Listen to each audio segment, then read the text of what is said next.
Buenos días amigos, el día de hoy voy a preparar una capirotada y estos son los ingredientes que voy a usar. Para empezar, claro, vamos a usar queso fresco, nuez quebrada, plátanos, canela, piloncillo, pasas, cacahuate, coco, pan tostado y un manojito de cilantro que no puse aquí. So I will be making some bread pudding, and these are the items that I'm gonna need. It's gonna be queso fresco, pecans, bananas, cinnamon, raisins, pilonsillo, peanuts, coconut flakes, and of course the toasted bread. And the last item will be the cilantro. So let's get started. Okay, I started to warm up some water in a medium saucepan, and I have it from medium to high heat. So I'm gonna add the piloncillos, and these is gonna make the syrup that I'm gonna need for the capirotada. And then the piloncillos, the cinnamon stick, and of course the piece of cilantro. So these are the items that I need to make the simple syrup for the capirotada. So estos son los artículos que voy a hervir para hacer el jugo de la capirotada. Claro, los piloncillos, el palito de canela y cilantro.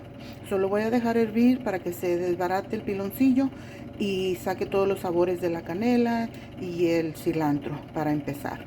So vamos a dejarla hervir como unos 20 minutos, 25 a lo mucho. Okay, it's been 18 minutes. The piloncillo and the cilantro has been boiling, and look at this color. It's beautiful brown syrupy color, and it has great taste of the cinnamon stick and the cilantro. So I'm just gonna let it boil for a couple more minutes, then I'm gonna go ahead and take it off the stove and then continue with the next step. So este es el caldito que voy a usar para la capirotada. Mira, ya se deshizo el piloncillo, está los sabores ricos de canela y cilantro y tiene un color muy bonito, café. Soy ya hervido como 18 minutos. Lo voy a dejar otros 2 minutitos y luego ya lo voy a quitar de la lumbre. Ok, so ya corté el plátano, el queso, ya tengo las pasas listas, todo está preparado. Y voy a utilizar estas bandejas desechables. Voy a usar dos, son medianitas, pero así es como voy a cocer hoy la capirotada. Y aclaro, vamos a empezar con el pan tostado. So these are the ingredients. They're already cut: the banana, the cheese, and I have everything outside their package. The bread is ready. I'm going to be using this aluminum foil pan to bake the bread pudding in the oven. So let me continue so we can start preparing this dish. Okay, so we're going to start by layering the toasted bread, and we're going to get this going before we add any of the other ingredients. So let me go ahead and continue to put the toast in here and get it ready for the capirotada. Okay, so this is the first layer. That's how we start it. And then, of course, I like to put the cheese. And just put slices here and there, spreading it all over, and just getting all these good things going in here. And we're just going to be adding all the ingredients and just make layers. Just continue to make layers. So vamos a empezar a poner todos los ingredientes, nomás poniéndolos así todos, agregando todo lo que compramos, todo lo que tenemos.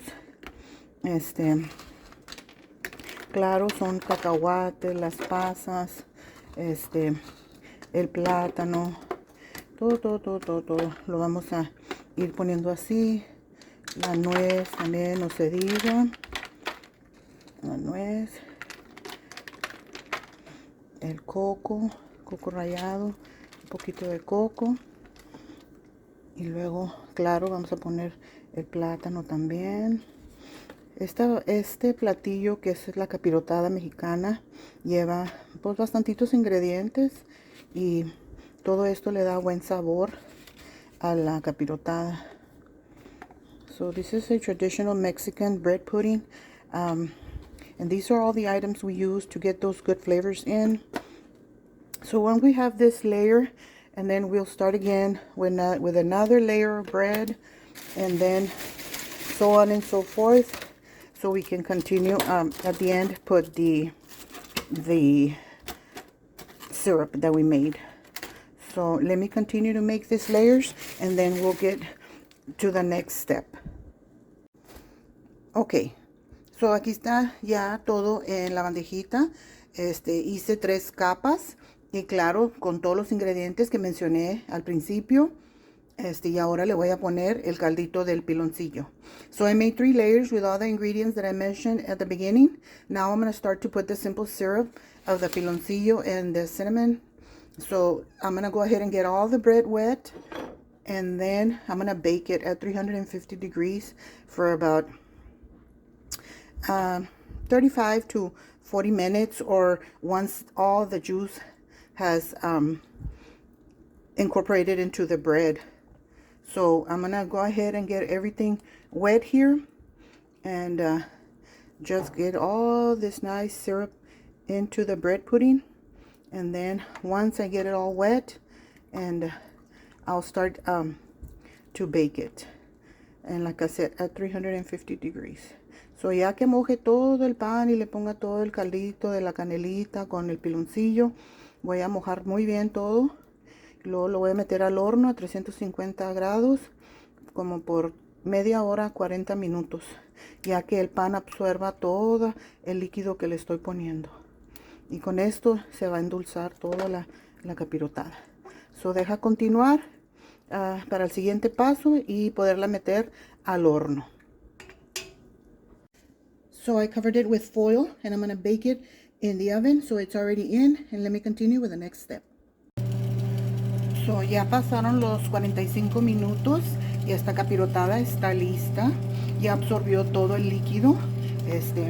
Así como ven, ya no tiene nada de líquido, todo está absorbido. Y ya está lista para probar. So the bread pudding is ready. All the liquid has been soaked by the bread, and it smells delicious in here. So we're getting ready to prepare the taste test. So aquí ya me serví, está súper caliente, pero voy a probar. So I served myself. It's very hot, but I'm gonna do a taste test for the flavors. It looks super, super delicious. Let me go ahead and taste. Voy a probar. Está bien caliente.